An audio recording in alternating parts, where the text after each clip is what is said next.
Du matériel informatique pour les juridictions du Burkina Faso, le geste du ministère de la Justice, et c'est le seul titre au menu de cette édition. Dames et messieurs, bonsoir et bienvenue à cette session d'information sur la télévision de la famille. Sans transition, modernisation des services judiciaires au Burkina Faso, les juridictions ont reçu le premier lot ce mardi 25 mars 2025 au tribunal de grande instance du Ouaga 1 des mains du ministre en charge de la justice, maître Edassou Rodrigue Bayala.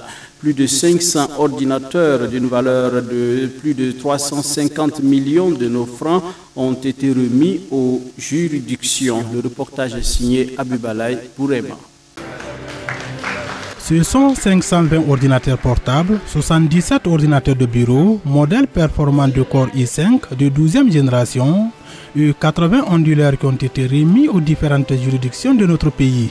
D'une valeur environ 350 millions de francs CFA, ces matériels acquis auprès de la société burkinabé Horizon Industrie ont été financés par le budget de l'État burkinabé dans le cadre de la modernisation des services judiciaires au Burkina Faso. Pour dire tout simplement que c'est sous la vision éclairée et le leadership de son Excellence le président du Faso, le capitaine Ibrahim Traoré, qui, lorsque nous a porté à la tête de ce département, nous a assigné une mission, c'est d'avoir une justice crédible, accessible, qui puisse répondre davantage aux aspirations profondes de notre peuple.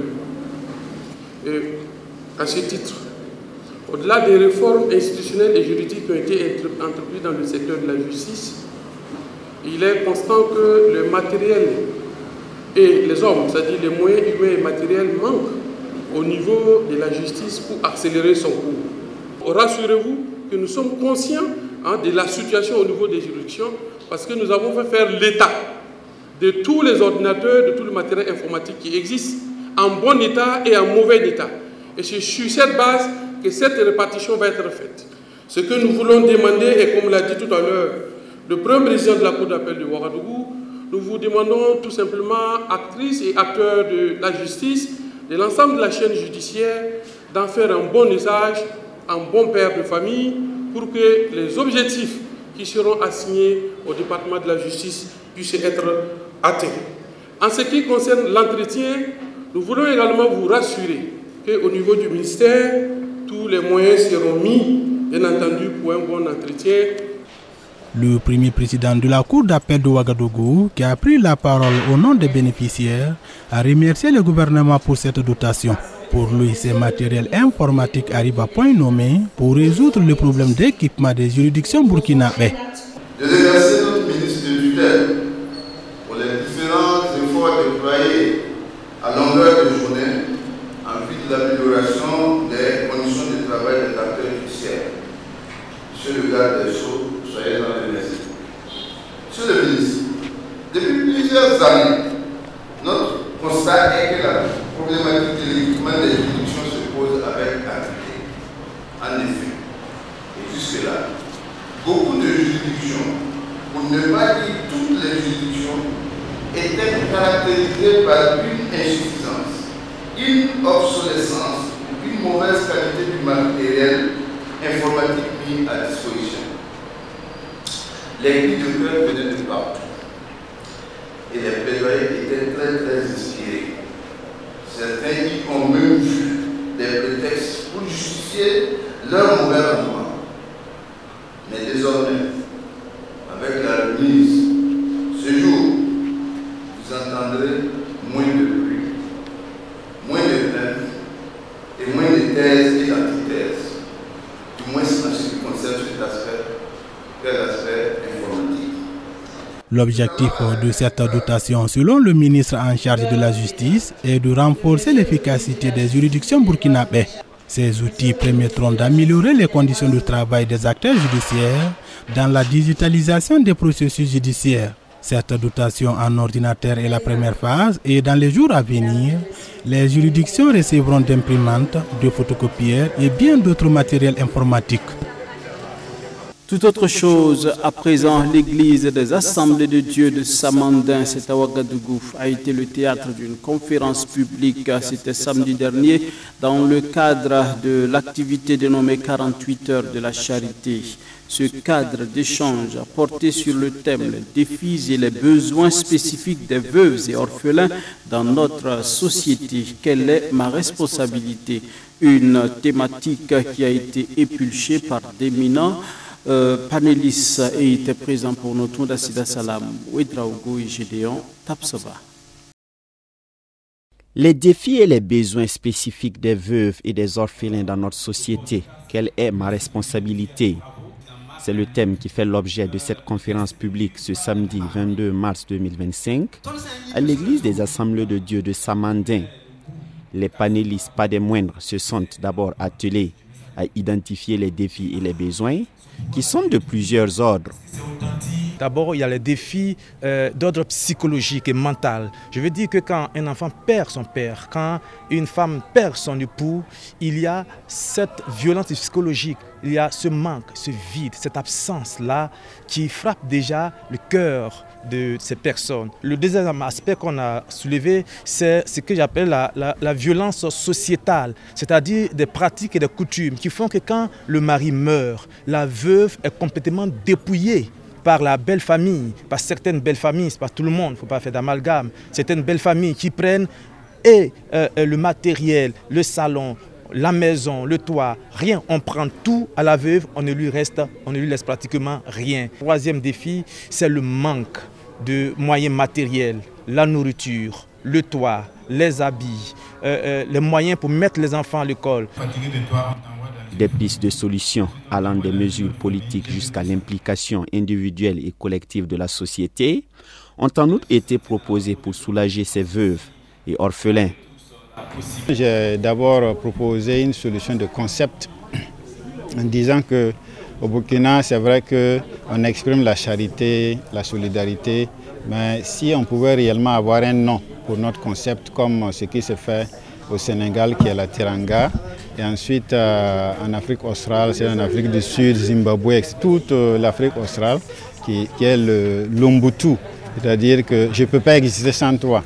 C'est-à-dire j'existe parce que toi tu existes, donc je ferai tout pour que nous puissions exister ensemble. À l'endroit de ces fidèles et même des autorités, je pense qu'il faut faire tout pour qu'il y ait un fichier, pour qu'on puisse savoir un statut spécifique pour les veuves et les orphelins, parce que le statut de veuve et d'orphelin n'est pas spécifique au Burkina Faso. Ce statut est mentionné dans le Code des personnes et des familles, donc ce n'est pas spécifiquement pour la veuve et l'orphelin.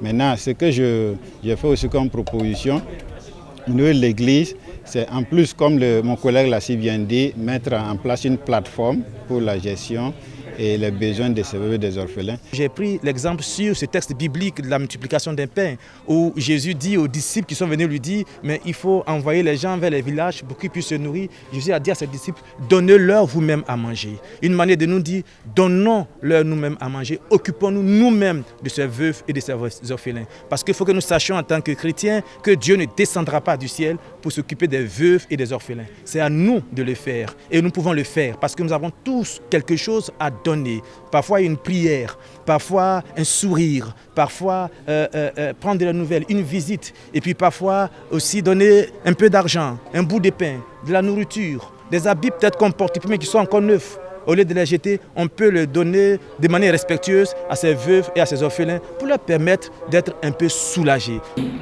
Et après, nous allons... Cette conférence publique s'inscrit dans le cadre des 48 heures de la charité, une initiative qui entend apporter du réconfort à ces personnes en détresse. L'initiative est là pour soutenir les veuves et les orphelins, comme son nom l'indique, 48 heures de charité. Nous visons en fait à apporter aussi d'une manière ou d'une autre notre soutien à ces veuves, à ces orphelins, participer à construire vraiment une société meilleure, participer à donner encore du sourire à ceux-là qui n'en ont pas, dont les veuves et les orphelins, qui n'ont pas choisi leur statut. Plusieurs activités ont ainsi marqué cette édition, qui est la deuxième du genre. Ce matin, nous étions dans des centres d'orphelins. Voilà. Nous avons visité des enfants orphelins et également nous sommes allés dans la commune de Samba. Nous nous sommes entretenus avec des femmes veuves. Voilà. Et ensuite, nous tenons la conférence ce soir. Et demain, nous allons organiser en fait ce qu'on appelle un concert. Nous avons tenu 2 séances de formation au profit des veuves. Et ces formations concernant en fait la production du savon, ça veut dire la saponification et la fabrication des pailles Kokordonda. Voilà. Nous voulons accompagner ces femmes-là à s'autosuffire financièrement. Le promoteur compte ajouter plus de contenu à l'initiative les éditions à venir en vue d'aider le plus grand nombre. Il a par ailleurs invité les bonnes volontés à ne pas rester en marge de cette noble mission. La chorale féminine de l'église des Assemblées de Dieu El Shaddai s'est à Boulmigwa organisé dans la soirée du dimanche un concert dédicace de son tout premier single intitulé Mampekima ou en langue française Mon Berger. C'est un single de très belle facture qui invite les chrétiens à avoir foi en leur Dieu, et c'est Abibalaï Boureima qui était présent au cours de ce concert dédicace. Il nous fait l'économie de cette dédicace. C'est sous les images de Xavier Ouedraogo. Mampekima ou Mon Berger en français, c'est le titre du tout premier single de la chorale féminine de l'église des Assemblées de Dieu El Shaddai de Boulmigwa. L'Éternel est mon berger, je ne manquerai de rien, comme disaient les psalmistes. Ce single est une invite à chaque chrétien à rester ferme dans sa foi. Et nous voulons qu'à travers cette chanson, que chacun se confie réellement au Seigneur, car le Seigneur ne faillit jamais. Ce qu'il a promis, il a promis de pourvoir à nos besoins. Donc soyons patients et restons fermes, car l'Éternel peut tout faire, il peut tout accomplir. La promesse de l'Éternel est une réalité. La chorale féminine de l'église El Shaddai remercie le pasteur principal de leur assemblée pour l'accompagnement. Le pasteur à son tour a félicité la chorale féminine pour cette œuvre magnifique et leur a demandé de continuer dans cette lancée. Je pense que si vous commencez quelque chose, il ne faut pas vous asseoir. Il faut toujours continuer pour ajouter encore.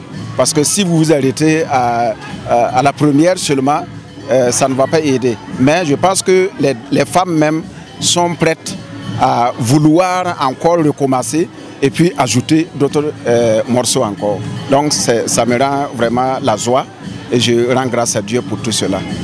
Les 2 marraines, la chantre Élise Dipama et Ouedraogo Joséphine, ont manifesté leur satisfaction en ce qui concerne la qualité du single ainsi que son clip vidéo déjà réalisé et projeté à l'occasion de ce concert de dédicace. Je suis très contente parce qu'ils ont vu en moi ma modeste personne pour choisir pour être marraine, et je suis très contente des prestations que cette chorale a faites ce soir. C'est magnifique, c'est beau. Mes appréciations sont très très bonnes. J'aimerais les encourager et j'aimerais demander à ce que Dieu les bénisse et que ce ne soit pas seulement cette fois-ci, mais que par la grâce de Dieu, cette chorale puisse encore faire des cassettes, des clips à la gloire de Dieu. La chorale féminine de l'église des Assemblées de Dieu El Shaddai de Boulmigwa promet de continuer la production pour fortifier et agrandir l'œuvre de Dieu, bientôt pour un album complet. Et c'est ici que nous mettons un terme à cette édition. Mesdames et messieurs, merci d'avoir été des nôtres. Prenons rendez-vous demain pour d'autres informations sur la télévision de la famille. La grâce toute suffisante de Christ soit votre partage. Mesdames et messieurs, Dieu bénisse notre cher pays, le Burkina Faso. Souré de loin à réaliser ce journal. Les images, Emmanuel Sango. Bonsoir chez vous.